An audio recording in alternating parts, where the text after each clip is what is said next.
Hey gang, I just want to show you what you've got going on for today. So you're doing a Navigator session number 10, which is actually a checkpoint quiz. So this is going to kind of give me some information about how you're doing on the stuff that we've been doing kind of since remote learning and even a little bit since before we left. And then how else I can still help you. So your session looks like a Google form instead of a worksheet like what we've been doing. So you're just going to click through and select your answers underneath what the question had. And I've gone ahead and copied these over so that we can kind of talk about each question as well.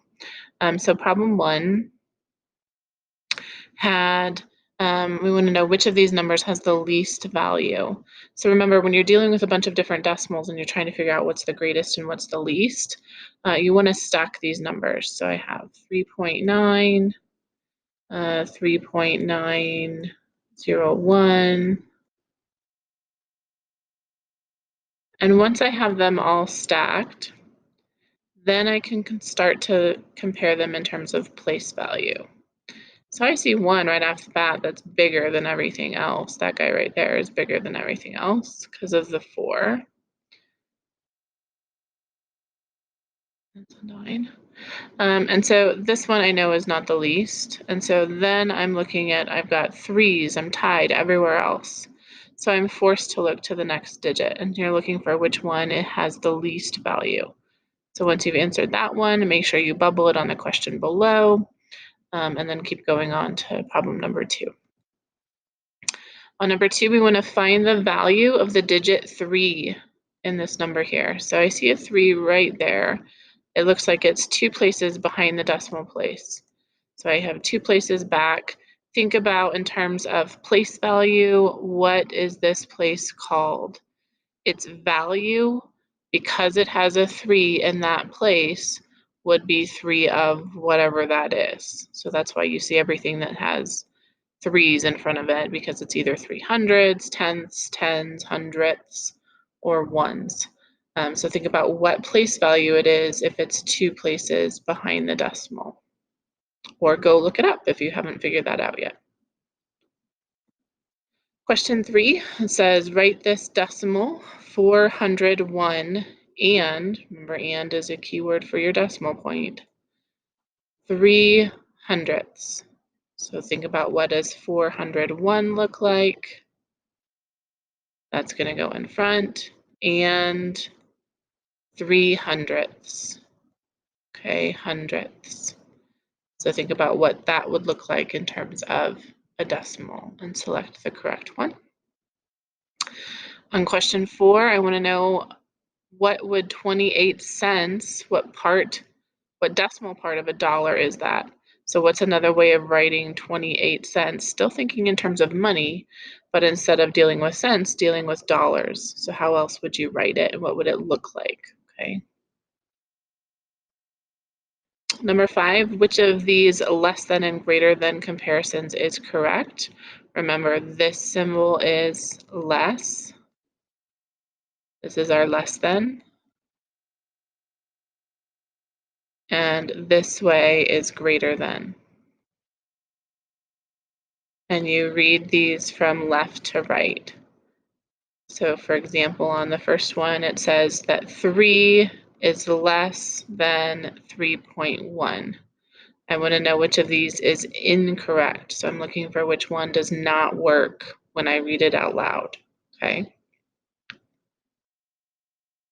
Number 6, I need to find the decimal that does not match a point marked on this number line.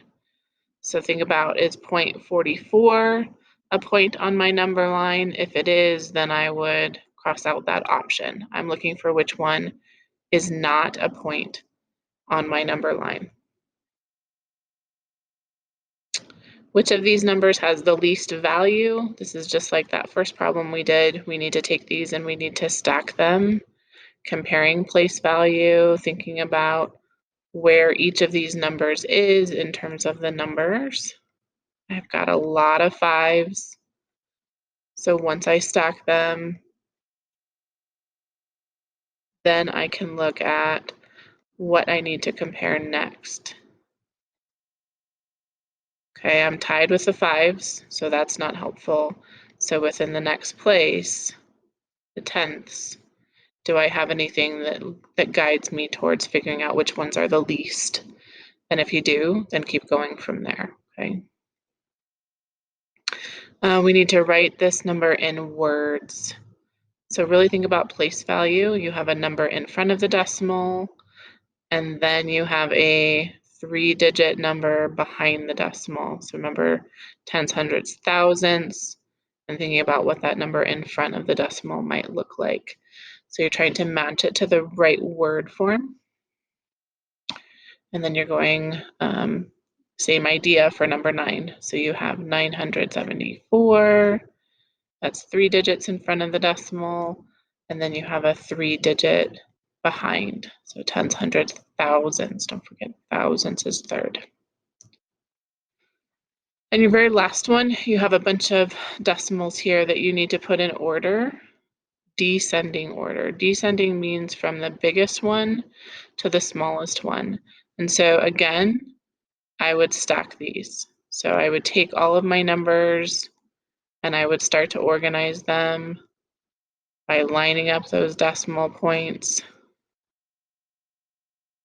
and keep doing that so that then I can compare what is in each place value. If I'm tied in a certain spot, then I move to the next place and determine that. You are going from big, I want to know what's the biggest one, down to what's the smallest.